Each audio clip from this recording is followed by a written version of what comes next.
नमस्कार दोस्तों, मैं अभ्युदय द्विवेदी आप सभी का स्वागत करता हूं। देखिए, आज हम एक ऐसे विषय पर चर्चा करेंगे जो एक बहुत अपने आप में एक बहुत बड़ा कारण बन जाता है हमारे प्रगति में बाधा का। होता क्या है कि जब हम एक जीवन शैली अभ्यस्त हो जाते हैं, एक जीवन शैली का अभ्यास हो जाता है, तो हम कंफर्टेबल हो जाते हैं। कंफर्टेबल हो जाने का नतीजा क्या होता है कि इसके आगे कुछ नया सीखना, ये क्यूरियोसिटी जो हमारे भीतर है, उसको मार देता है, किल कर देता है, या इसमें इतनी शक्ति है कि ये हमारे नेचुरल क्यूरियोसिटी को की हत्या कर दे। तो कंफर्ट लेवल से बाहर निकलने का यदि आपका टेंडेंसी है, तो नया नया चीज आप सीख पाएंगे।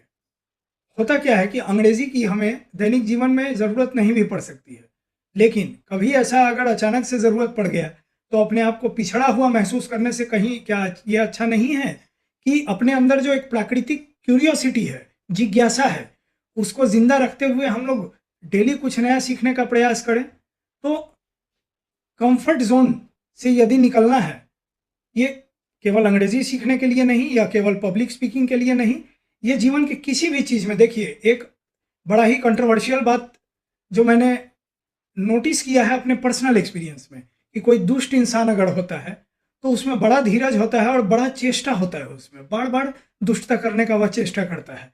तो जब मैं यह कहना चाहता हूं कि जब कोई दुष्ट आदमी अपना दुष्टता के लिए बार बार ऐसे दुष्टता करने की चेष्टा करता रहता है, तो हम अच्छे लोग अच्छाई के लिए क्यों नहीं बार बार चेष्टा करते?